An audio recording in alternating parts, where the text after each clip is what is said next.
Welcome to a very special episode of Carrots and Conversations. Today our guest is Mr. Rupesh Jain. He is the founder of Lucira Jewellery, a startup, but within a very short period of time, he has already made his presence felt. So without further ado, let me start talking to him. Hi Rupesh. Hi. How are you? I am good. How are you, Anilji? I am also good, and I am very glad to meet you after a long time. Thank you so much. As you remember, I was there at the inauguration of your Chembur store. Chembur store, yeah. So it's a very exciting field. But let me understand your business journey. How did you identify lab-grown diamond jewelry retail for your startup venture? So I'll just start with a brief introduction about myself. Okay, please go. I come with the family background of jewelry. We are a middle class family born and brought up in Mumbai. So from my class 5th, I used to sit on stores, and I understood the jewelry business from the real lens of the Indian consumers. Then I did my engineering, went to US, implemented a couple of large ERP projects, came back to India, and then started the first stint of Mine Diamond brand called Candier. We scaled from 0 people team to almost like a 250 people team, and scaled revenues from 0 to 200 crores over a period of 12 years. Then I exited it with the Kalyan Jewellers, and then I took a break and then thought that since jewelry is very close to my heart, is there an opportunity where we can really build a brand for the country? And lab-grown diamonds that time were really coming up across the different countries in the entire globe. So I thought there is a wide space in India which is very clearly evident, and there could be a emotion-led brand for the country where designs should really make a lot of impact for our Indian consumers. And let's build a brand around that, and that's where Lucira came into existence. We were very clear we will be a digital-first, omni-channel brand for the country, since tech is always our strength. So we started only online first so that we could fix the entire backend, the design part of it, the entire customer journey part of it. And then we started opening our first offline store, and where we met at the Chembur store. That was our first store. And as we opened first store, then we opened our second store in Pune. And as we are speaking today, we have already done a third soft launch in Bombay in Borivali Oberoi Sky City Mall. The final launch is on 23rd. So in a span of 3 months, we have opened 3 stores. Congratulations and best wishes for Borivali. Thank you so much. Thank you. We have also signed the 4th store for Noida, Delhi. So I think since our backend is now clear, we know that we can start hitting hard on the ground now. And we know every pin code from where we are getting a lot of customer interactions in the online. And basis that interactions, we are going in the offline world. Okay, so when did you actually formally start on the project of Lucira? So after taking a break of almost 6-7 months, there was like a 6 months gestation period where we started jotting down a lot of ideas, understanding the Indian consumers, did a lot of research, had a very close group of discussions with different groups of customers. So I think I started by mid of 2024 when I exited Candier in June of 24. December of 24, I started working on this idea in deeper, and we officially launched the entire brand of Lucira on the Akshaya Tritiya day, which is on 30th of April. 2025. 2025. So after 4-5 months of our background work, then we launched Lucira. And from there, after April-May launch, finally we opened our first store in October. Oh, that is quite fast, I must say.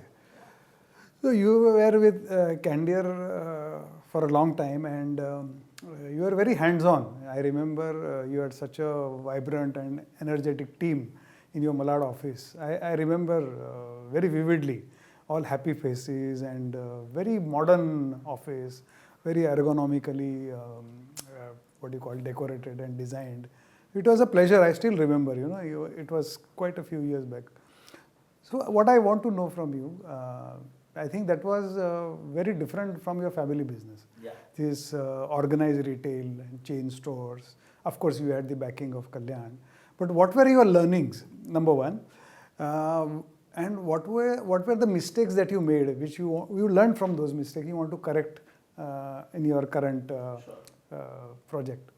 So I think every journey is going to be very very different from the past journey, because the times have changed, the consumers have evolved, the consumption pattern has changed a lot.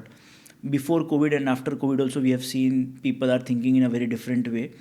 So I think that the best learning that I have from my past stint is build a great team, because that's your real power to actually go and play your game well in the market, because it's going to be a large teamwork, and it's going to be a 1 decade or a 2 decade journey from here. So I think that's the learning from the past. But any mistakes you made? So definitely we all are human beings, and we are bound to make mistakes, and we should make mistakes to learn.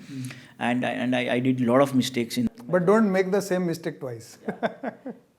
So I think the first mistake that we did during our candor days is we were very very gung-ho about online, and we thought that online would only be the way forward for us. First 8 years we never went offline. Okay. We were predominantly online. After 8 years we actually opened our first store. So Where was the first store? first store was in Malad Infinity Mall. This time, since that learning was there, we have gone offline in the year one only. So we knew that this is. Second thing is, second learning that we had is do not hire too many people very very fast, because even though you may have a lot of expectations from the team very fast, but team will take its own time to learn, understand, and then scale. So I think these are two main things that I will carry from that learning and try to implement this time. Yeah. Actually, I have a hangover of reading this book by Chetan Bhagat, 3 Mistakes of My Life. So tell me about one more mistake. So third mistake was, I never had a co-founder there. This time my co-founder is my wife Vandana. So I think these are my 3 learnings from the past, which I have tried to rectify in. I hope you know what you are getting into. Yeah. Excellent, excellent. So this name Lucira Lucira. is a coined term, right? Yeah.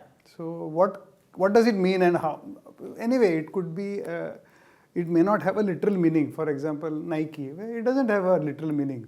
But what kind of story or what kind of imagery you are going to build around the brand so that it appeals to people? Because otherwise, name is just a name, right?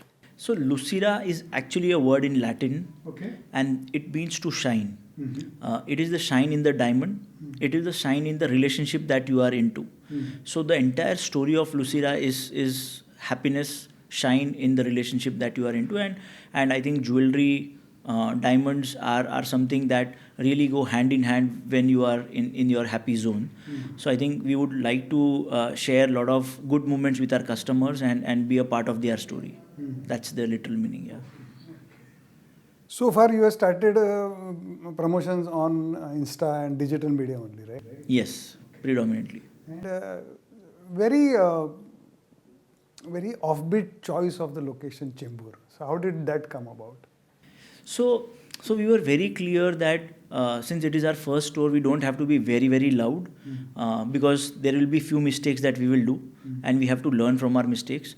So and team was also very new, so we were very clear. Let's choose a location where our rentals are not very high.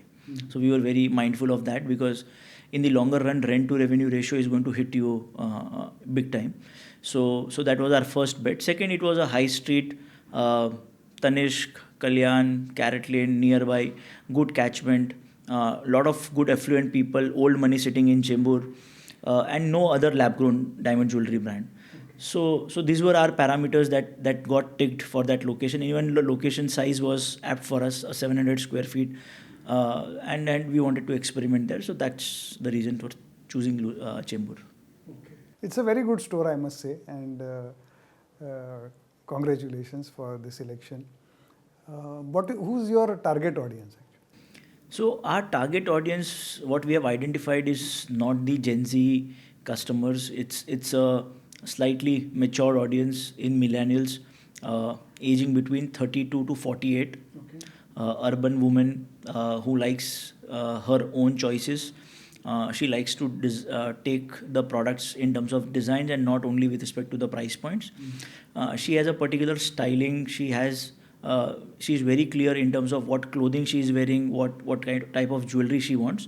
So this is a very clear customer that we are trying to cater to, and we are owning the and trying to own the occasion of anniversary in the country. Because anniversary is a repeatable occasion and no brand in jewelry is actually owning that occasion. So Lucira as a brand has a very clear vision of owning that occasion in the country.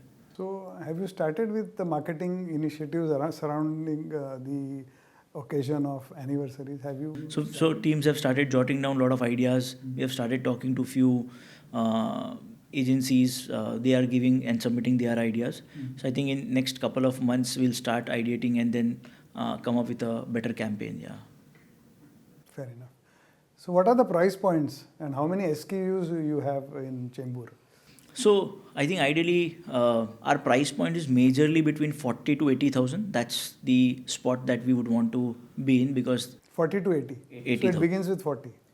So it starts at 2025, but not The core range would be around. core range is between 40 to 80.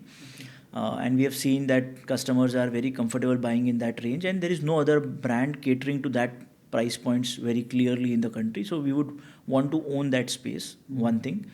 Second is, in terms of number of SKUs per store, we start with minimum SKUs, which is like 600 to 700 SKUs. But if we start seeing good traction in that store, we may go as high as 1000 SKUs. Okay, fair enough. You also worked hard and got your investor, I think Bloom Ventures Yeah, Bloom Ventures and Spring Marketing. Yeah, and Spring Marketing. Spring Marketing. Okay, and I think you secured the funding of 55 crores. 50 crore. 50 crores. Congratulations once again. I think that was also very fast. Rollout of stores and getting investor on board, it's very fast. So congratulations. What I want to ask you, I think typically this is a question the investor is going to ask, whether it is an angel investor, VC or PE. When a startup pitches to an investor, the first question they ask is, what is the consumer problem that you intend to solve? So let me ask you the same question to you. Good. So I've been pitching to a lot of VCs and PE. So this is one question that and I also ask the same question to my team again and again, so that they are centered around the problem statement. And the biggest consumer pain point today that we see in jewelry is the gold price that we all are going through. So already gold prices are rooftop, and in terms of mined diamonds now, there is very less play in terms of designs that you can do for your consumers. How do we make sure that Lucira as a brand taking lower caratage gold of 14 carat and 9 carat and make beautiful, meaningful pieces around different occasions for the consumers? So that was the thought process, and that's the problem that we are trying to solve. How can we make sure that all our jewelry is within the budget of the consumers, but at the same time it has a lot of meaning in the life of the consumers? So your jewelry is studded in 14K or 18K? 14K is our major metal, but if customer asks for any customization in 18 carat or 9 carat, we can do that. Yeah. So what are your thoughts on 9 carat and vermeil? So 9 carat I think will pick up, because today, exactly after 1 year of launching Lucira, the gold rate which was of 24 carat before 1 year, today 9 carat is costing the same. So technically 9 carat will start picking up now in the country because of the price, and even the retailers are worried about it. So they will also start giving more options to their consumers. A lot of people have started moving from 22 to 18 for sure. So now a lot of retailers are not buying 22 carat, they are giving 18 carat hallmark. A lot of retailers have started moving from 18 to 14, and few retailers are customizing for 9 carat now. So I think 9 carat will become one of the go-to options for a lot of Indian consumers. Similarly, vermeil, in terms of fashion jewelry, that will pick up very well, because people do not want to invest like 40,000-50,000 for a vermeil jewelry. But if the price points are below 10,000, then vermeil is also a very classy product for the consumers to gift. You use silver also? No, currently we don't use. What about platinum? We use platinum also. Yeah. How many SKUs you have in platinum? So we have a very clear assortment of 50 products in platinum. For men's or for both men and women? We have 25 SKUs, and for female we have 25 SKUs. You think the response is encouraging? Yeah, so we are getting some inquiries. So yesterday also we got one order for platinum stud for men. Similarly, before that also, so platinum rings are doing well for us. That's a very clear journey that we can see. Yeah. Okay, what about the fancy shapes and fancy colors? Because see, fancy shapes and fancy colors, if I remember correctly, in natural diamond also, rounds constituted 50% of the market. There also, in fact, majority of the market, 80-90%. Now that percentage come to almost half, so 50%. So similarly, in lab grown also, because of its inexpensive nature, there are lots of creative solutions are possible, and that's why fancy shapes and fancy colors have a potential. I don't know how well the response is at the retail level, so we would love to hear from you on this aspect. So currently, definitely we all know round is one shape which is very generic, and people have already seen that in multiple areas. So they keep buying that very frequently. But the other shapes that are doing very well is oval for sure, and pear. So these are two other shapes which are doing well. And if you go completely out of the box and you create new shapes altogether, then definitely there has to be a lot of marketing angle given to it. Otherwise, you can have a lot of good fancy shapes, but without marketing it or having a right kind of story behind it, selling becomes difficult. So I think in terms of possibility, there is infinite possibility, but in terms of marketing, I still see there is a lot of gap in terms of communication, storytelling, in terms of fancy shapes. Okay. And what about fancy color? Fancy colors are also getting a lot of traction currently. People are. You have them? Yeah, we have them. Yeah. So we deal in 3 different colors, which is pink, blues, and the yellows, which are the top shades in terms of even mined diamonds, and people would want to consume them. So people are asking about the different colors in lab grown diamonds, and we do supply them. But still the consumption is very, very less currently.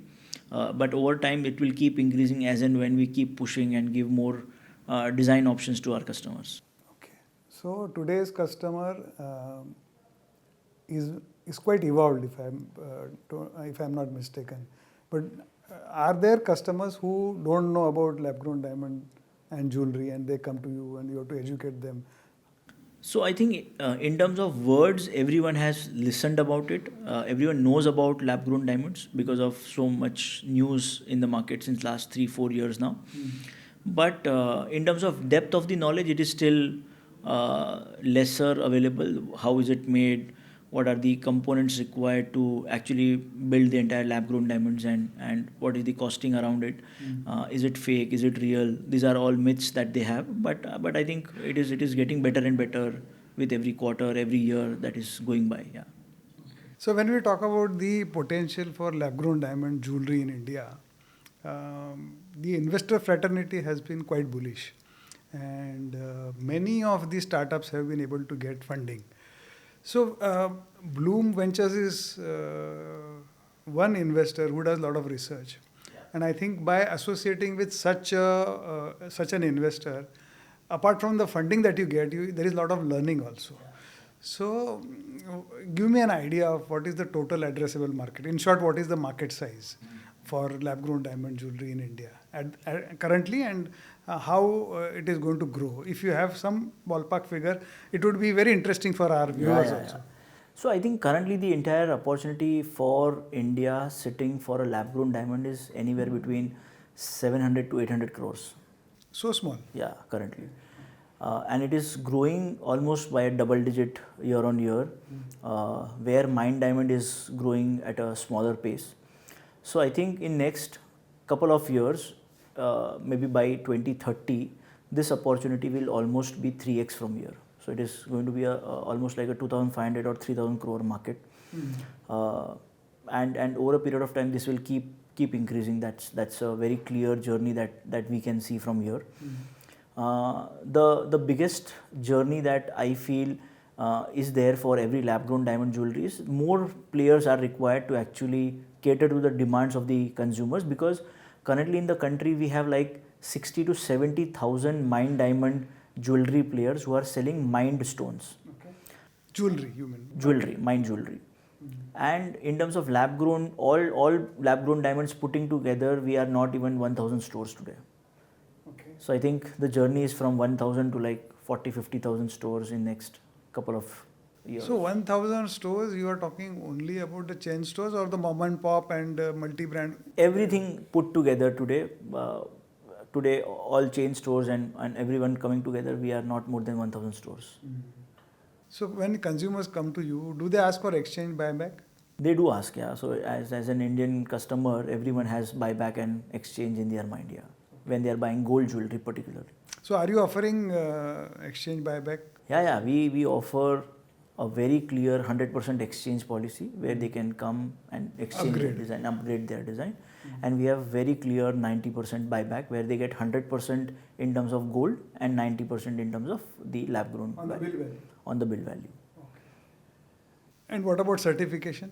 So everything is certified, either IGI or SGL. So we are very clear. No, do consumers ask for a certification? No, people ask for, and even if they ask or not ask, we are very clear. We have to give certificate in front of every single product that we sell. So we do not sell any product without certification.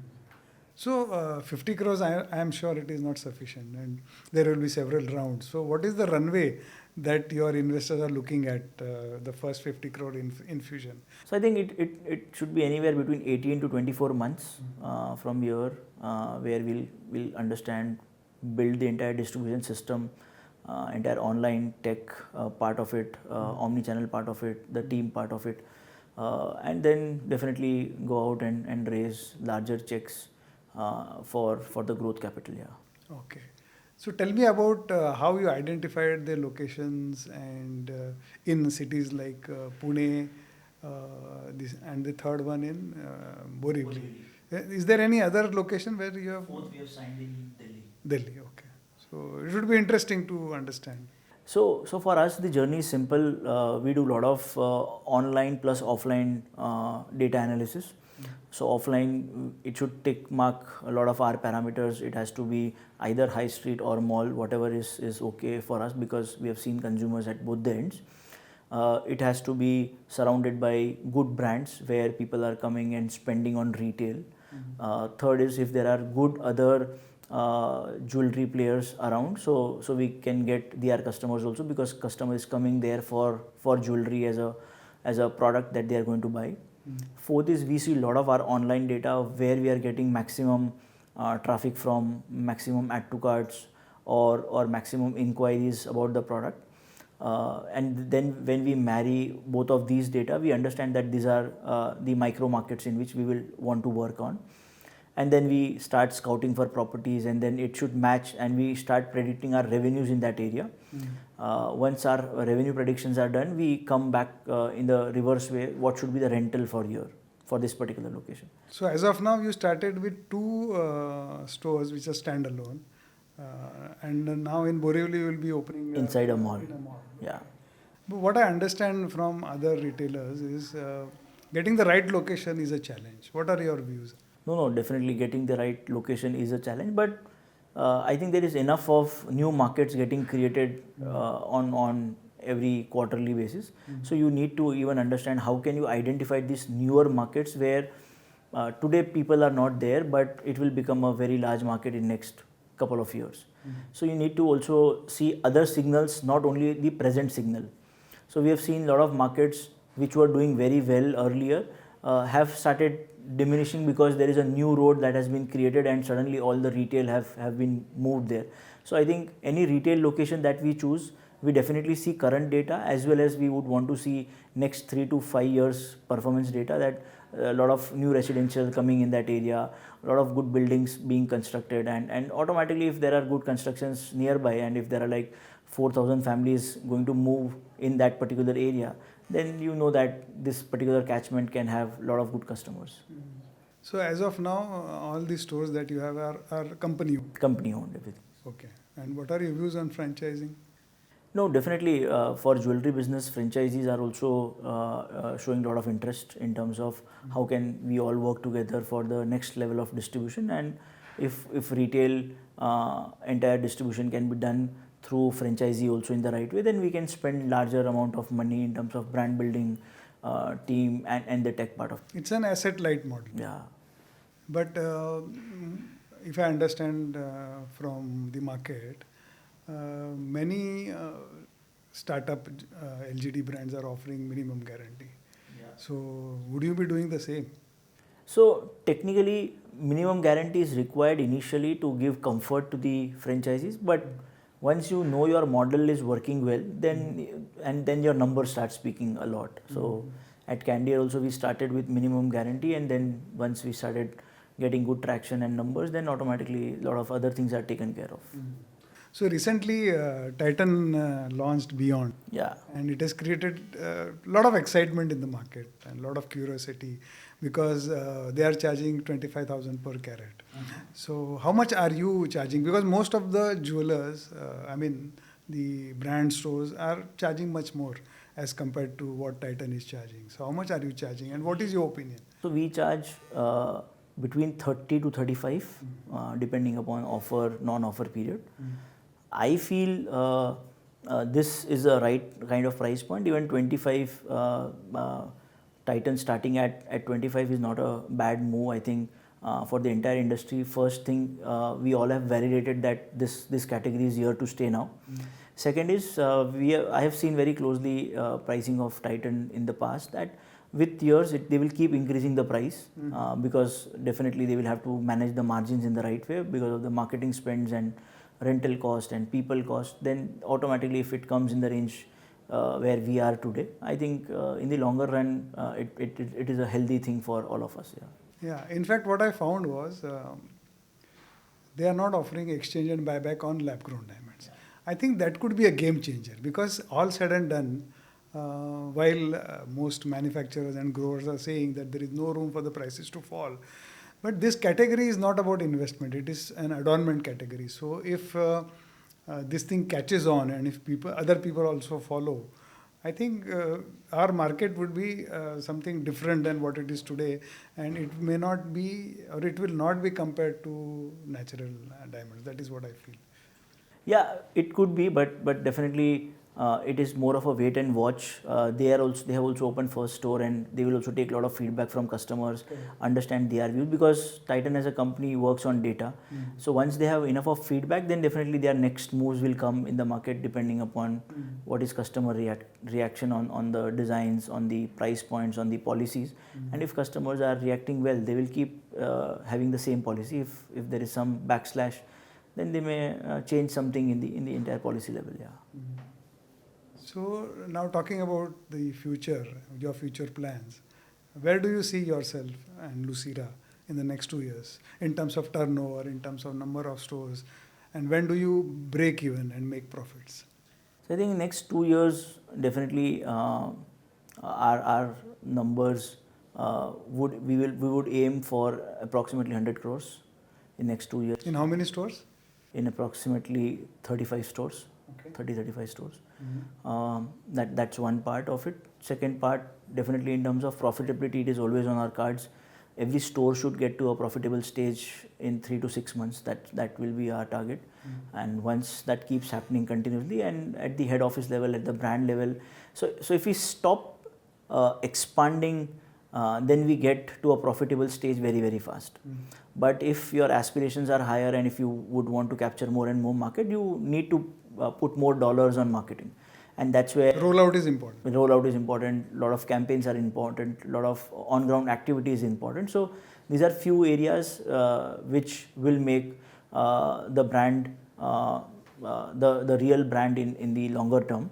So that's my view that at more or less at 100 stores running profitably continuously and a decent top line of 300 to 400 crores, you start getting to a profitable stage when the very healthy margins, and that's where even the brand cost is taken care of. Yeah. Well, lovely talking to you. Wish you all the best. Thank you so and much. I'm sure under your leadership and your teamwork and use of data and your past learning, you'll make it Thank you so faster much. than what you are estimating. Thank you so much.